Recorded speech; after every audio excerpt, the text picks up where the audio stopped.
We saw a very mild and actually pretty pleasant end to the week out there with our high temperatures, although we did have a cold front pass through earlier this afternoon, and that's giving us just a brief cool down as we start the weekend off, although temperatures do bounce back very quickly, so it's not going to be too cold for too long, and then we have even warmer temperatures on the way as we head into next week. So our observed highs today, for the most part, everybody got at least above freezing. 36 was the high in Eau Claire, 39 in Eau Claire, even folks further into southern Wisconsin getting into the 40s. 41 was the high in Prairie du Chien.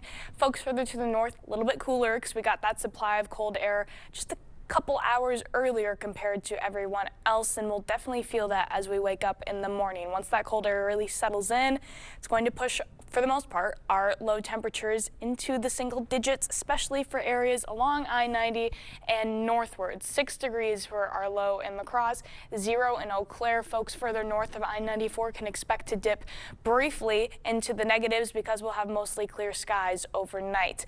Good news is throughout all of tonight and into tomorrow, we're looking at a lot less wind compared to what we saw today and even yesterday. So it's going to be cooler out there. It's not going to be nearly as windy. Still a little bit of a breeze, but nothing too gusty, making it feel at least a little bit more comfortable outside. 24 for your high on Saturday in La Crosse, 21 in Eau Claire. Overall, just a couple degrees below average.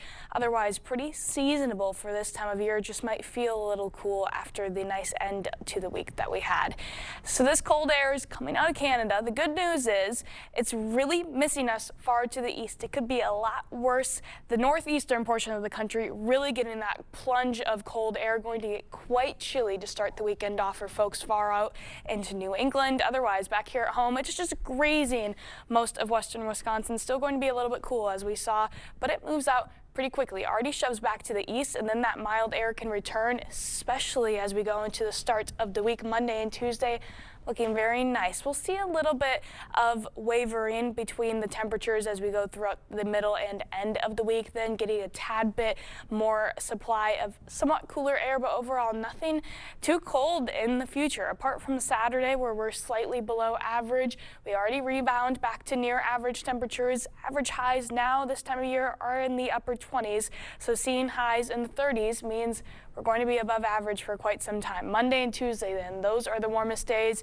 getting into the low 40s across the entirety of the area, and not as much wind out there either, so going to feel very comfortable compared to where we were at the end of this week. We have brief amounts of precipitation in the forecast for now. Still a lot of uncertainty, maybe just a few light flurries passing through tomorrow night and the overnight period. Very little, if at all, accumulation, though, if any of those flurries actually make it into our area. And then little to no chances until we get into about Tuesday through the Thursday period. That's where we see some more questions about a 20 to 30% chance of not just snow, but some of that could be falling as rain as well, because we do have those warmer temperatures in the forecast. Still, though, plenty of question on when those precipitation chances will actually make it into our area and how long they would last. For now, we're just going to be focusing on the temperatures because it's going to be that nice, especially at the start of the week. Again, back into the 40s across most of the area. Could even rebound back there by the end of the week as well, but Monday and Tuesday are definitely going to be the bright spots coming up. Yeah, those are the days I'm going to finally get outside and run. Yeah, I haven't get done outside. that in so long, you know. It's going to feel great. I miss the outside.